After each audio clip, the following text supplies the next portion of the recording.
Hey fuckos.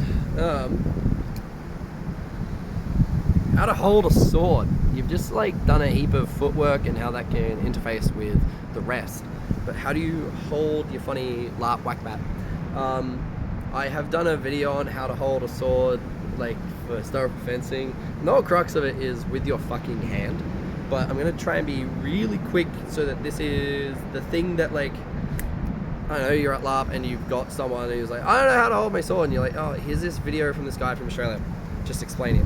So you grab it with, like it's a hammer, and you go wonk, wonk, wonk, wonk, wonk.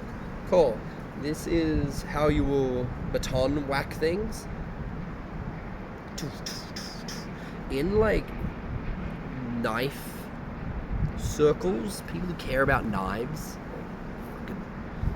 sometimes they're just based normal people that like care about how knives as a tool function. Sometimes they're fucking weirdos. They have this thing called batoning, and you don't want to baton with your fucking knife. Wonk, wonk, wonk, wonk, wonk. You kind of don't want to baton with anything ever, even a baton. It's just not good. Even like using a hammer like that is not great for your bones. We're kind of actually quite weak in hammer grip. Is other science that you can go find in sports science about how this grip of a long is actually like our strongest grip for holding things, which is really cool. This also maximizes our reach and extension. And Jesus Christ, my forearm. I haven't looked at it in a while. Woo! Anyway, this maximizes your reach, where this, if I've got this, I can kind of hurt my wrist and reach that far. And if I just hold it long, I get like, I don't know, that much more reach for free, which is kind of neat. Now, that doesn't mean things when you hold it like this, you go to parry, and then old mate smacks it out of your fingers because you're holding it like this. Does this show well? I'm going to hold it just like this for now. You can see how there's this space here. If I go wonk, I go parry, this is gonna get bashed out of my fingers. If I go parry, it's gonna like feel a bit stressful and go. So the next video will explain why holding like this is better, but it is in context to a bunch of other actions. All I want you to care about right now is for this is almost all your actions will have this part through here. Your thumb will probably run along the side or slightly hook. Your fingers will hook round up and over like that, not like this. This feels stronger. We don't need to feel strong, we just need to be in the right place. Wild concept. Fuck.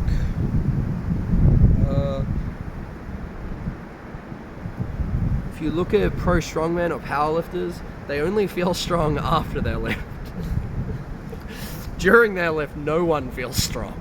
During your harshest, heaviest lifts of your life, you feel strong afterwards. You're like, yeah, fuck, I'm strong. I just fucking deadlifted 1,000 pounds. But during it, you're like, I hate everything I've done with my life to end up in this moment. Same thing happens in your fencing and in your sword fighting. That like, you will feel weak during. That's okay. Feel strong afterwards when you're regaling your tails. So how to hold a sword, boom, over the top, this pad here, it feels kind of weak, and to check if it's right, you should be able to move the tip around of the sword so intelligently and so like just pointing at things that it feels like, this feels stupid. This is so easy, it's kind of stupid. Not to shit on Ateliers, because like I've got like a bunch of their sticks. Things like this rose rapier, this hurts like hell. So like when you go to be in the right position, it digs into your wrist. If you hold it wrong and you don't care, and it's like I don't know, it's your sword that's on your hip, and you're like, yeah, I'll just go chop someone and baton them. Cool. These videos aren't for you anyway, but you'll find that this will get in your way, and all your interfacing with your sticks begins with how your hand connects to it. And ideally, if you can't do this position, you're gonna go, oh, that means I can't do my actions, and you're gonna find that trail off into literally everything you do now. Hopefully this helps you actually hold the damn stick all right. It doesn't matter what kind of stick you have, something along these lines will help you heaps. In the description you'll find a Patreon that helps me pay my bills. Running a fencing school and caring about swords this much is my main career, and it is financially crippling. So any support that people can give and do makes me want to cry, and I do appreciate it. Hopefully this keeps helping you self-actualize and do sick shit. Thank you all so much.